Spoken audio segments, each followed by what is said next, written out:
মৰমৰ ছাত্ৰ ছাত্ৰীসকল, তোমালোকৰ প্ৰিয় চেনেল ইংলিছ লাৰ্নিং আছামলৈ মই তোমালোকক স্বাগতম জনাই আজি মই তোমালোকৰ বাবে ইউটিউবত পোনপ্ৰথমবাৰৰ বাবে এটি বিষয়ৰ কোশ্চিন পেপাৰ সলিউশন লৈ উপস্থিত হৈছোঁ।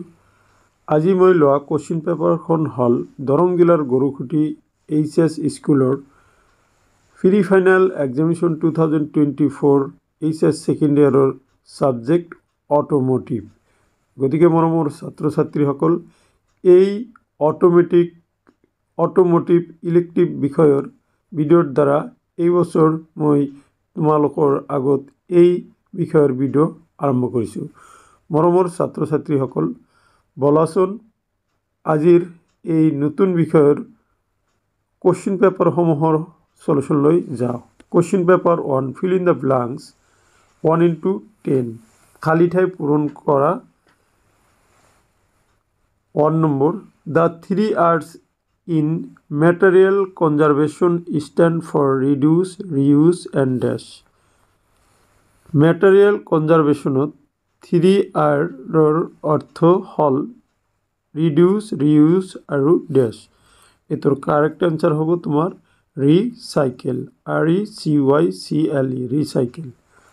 Number 2, a dash is detailed document that provides instruction for the maintenance, repair and operation of a particular product or place of equipment. dash হৈছে এটা বৃহৎ নথিপত্ৰ যিয়ে কোনো বিশেষ সামগ্ৰী বা সঁজুলিৰ ৰক্ষণাবেক্ষণ, মেৰামতি আৰু পৰিচালনাৰ বাবে নিৰ্দেশনা প্ৰদান কৰে। ইংৰাজীত তোমালোকে লিখিবা সাৰ্ভিস মেনুৱেল আৰু অসমীয়াত লিখিবা সেৱা হাতপুথি।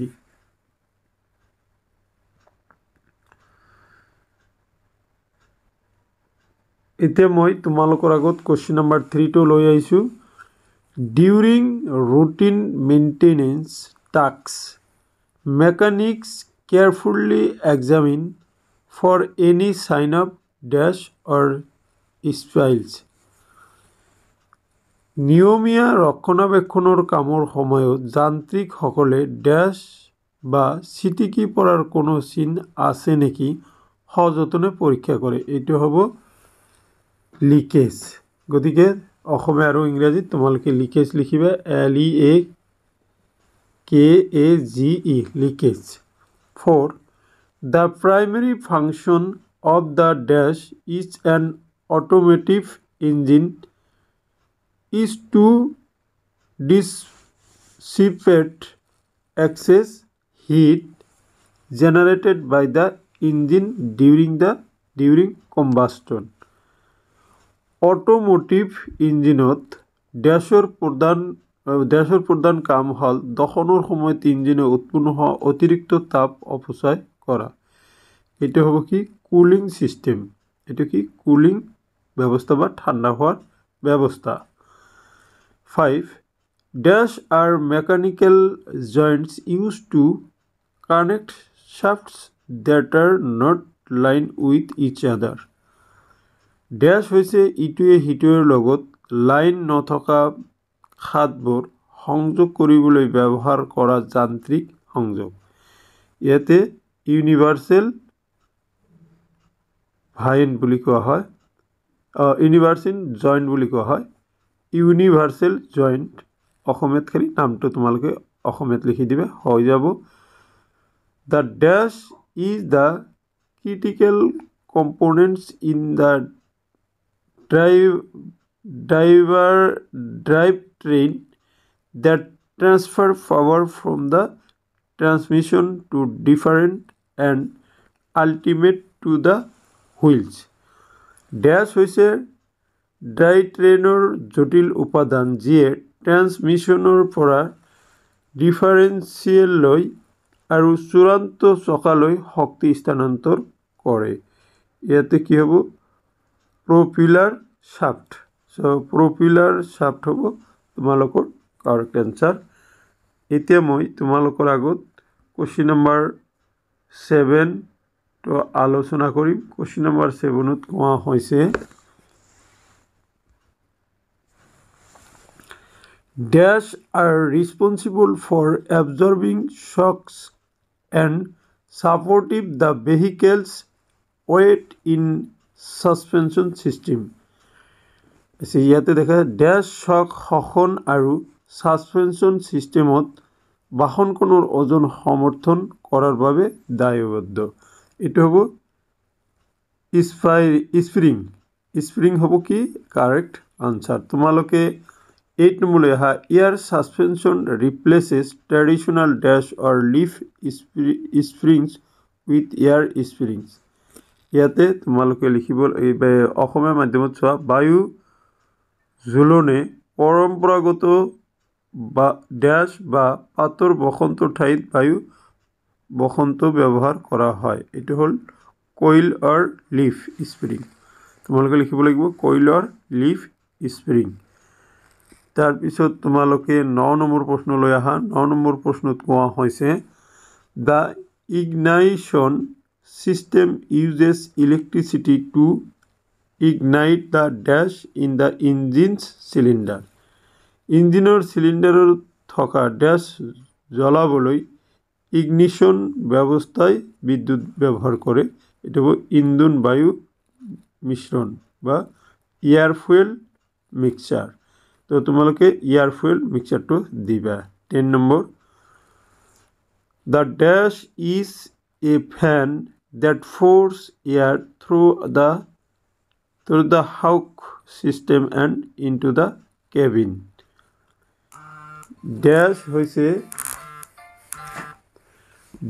হৈছে এনে এটা ফেন যিয়ে হাক ব্যৱস্থাৰ মাজেৰে বায়ুক জোৰকৈ কেবিনত প্ৰৱেশ কৰে। এইটো হৈছে কি বেলোৱাৰ মটৰ। গতিকে বেলোৱাৰ মটৰ হ'ব কি তোমাৰ উত্তৰ। এতিয়া 2 নম্বৰটো ধৰা, right the full form of given below' 1 × 6 = 6। তলত দিয়া সম্পূৰ্ণ ৰূপটো লিখা। ইয়াতে দিছে MPFI মাল্টি পইণ্ট ফুয়েল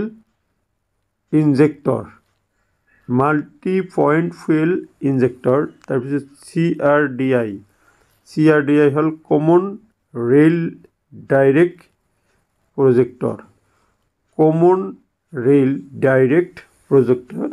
তাৰপিছত 3 ECU electronic control unit. EPS electrical power steering. EPS হ'ল ইলেক্ট্ৰনিক পাৱাৰ ষ্টাইৰিং। CVTৰ সম্পূৰ্ণ ৰূপটো হ'ব continuously variable transmission. Now come to DCT dual clutch transmission. So' এইখিনি আছিলে 16 নম্বৰৰ সমাধান। তোমালোকে 3 নম্বৰৰ প্ৰশ্ন যিহেতু অলপ দীঘল প্ৰশ্ন, তোমালোকক যদি সম্ভৱ হয় মই নেক্সট ভিডিঅ'ত আলোচনা কৰিম। 3-4 নম্বৰটো চোৱা। অ'কে, 5, 6, 7, 8 আৰু তোমালোকে চোৱা 8ত ইয়াতে দিছে 8 নম্বৰ এটা তোমালোকে মাল্টিমিটাৰ যাক ড্যাশ হিচাপে বুলি কোৱা হয় VOM মানে ভল্ট ওম মিলিএম্পিয়াৰ। VOM মিনছ ইয়াতে লিখিব লাগিব VOMৰ অৰ্থটো হ'ল কি ভল্ট ওম মিলিএমিটাৰ। এতিয়া ইয়াতে দিয়া হৈছে দেখা ছেকশ্যন বিলৈ আহা। ছেকশ্যন বিত তোমালোকৰ ইয়াতে আলোচনা কৰা হৈছে চুজ দ্য কাৰেক্ট অপশ্যন, সঠিক বিকল্প বাছি উলিওৱা। Which of the following is not a stage of active listening. তলৰ কোনটো সক্ৰিয় শুনা পৰ্যায় নহয়? A receiving, B understanding, C non responding, D evaluating. গতিকে অসমীয়াত আছে গ্ৰহণ কৰা, বুজা, গ সঁহাৰি নিদিয়া, ঘ মূল্যায়ন কৰা। গতিকে কাৰেক্ট এনচাৰ হ'ব C নন ৰেছপণ্ডিং বা সঁহাৰি নিদিয়ে। 2.